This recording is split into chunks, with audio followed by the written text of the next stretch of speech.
নাও, তোমার আকীদার মধ্যে আমি ছবি দেখতে পাবো। তুমি যে মানহাজের কথা বলে তুমি মুজাহিদ ভাইয়ের বিরুদ্ধে অবস্থান নাও, তোমার আকীদার উপর মানহাজের উপর আমি ছবি দেখতে পাবো। তুমি যে আহলে হাদিস আলেমদেরকে নিয়ে কথা বলছো, তোমার যোগ্যতা কি? তুমি কোথায় পড়াশোনা করেছো? তুমি কোথায় পড়াশোনা করেছো? তোমার যোগ্যতা কি? তুমি আহলে হাদিসদেরকে নিয়ে কথা কি জন্য বলো? তোমার যোগ্যতা কি? সম্মানিত উপস্থিতি, এক শ্রেণীর আলেম আহলে হাদিসদেরকে নিয়ে বিদ্রূপ সমালোচনা করছেন। জেনে রাখুন, কান খুলে কথা শোনার চেষ্টা করুন, শ্রবণ করার চেষ্টা করুন।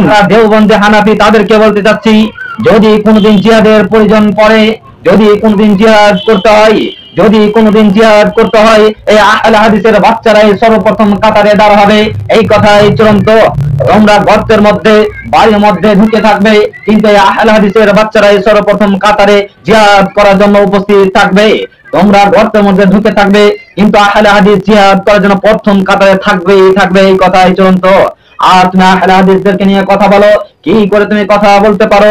এই এক শ্রেণীর আলেমের বিদ্যা বুদ্ধি হারিয়েছেন, ভাইরাল হওয়ার জন্য অনেক কথা বলছেন। স্বয়ং আহলে হাদিসদের পক্ষে মহান আল্লাহ তাআলা রয়েছেন, স্বয়ং আহলে হাদিসদের পক্ষে মহান আল্লাহ তাআলা রয়েছেন।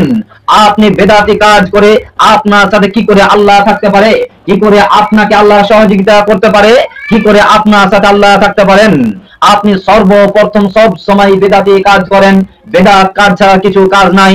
আর আপনি আহলে হাদিসদেরকে নিয়ে কথা বলেন। জেনে রাখুন, আহলে হাদিস তারাই যারা কোরআন এবং হাদিসের কথাগুলো মানুষের সামনে উপস্থাপন করা ছাড়া আর কোনো কথা বলে না, দলিল দিয়ে কথা বলেন।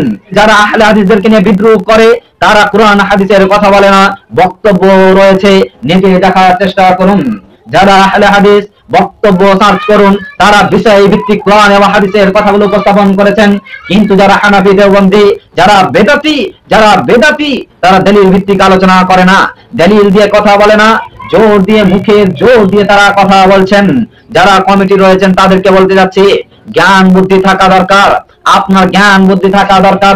আপনি কি করে এমন একজনকে দাওয়াত দিয়েছেন যিনি কোরআন হাদিস দিয়ে কথা বলতে পারে না, মুখে জোর দিয়ে কথা বলতে পারে, আর আপনি তাকে ইসলামী দাওয়াত হিসাবে তাকে দাওয়াত দিয়েছেন?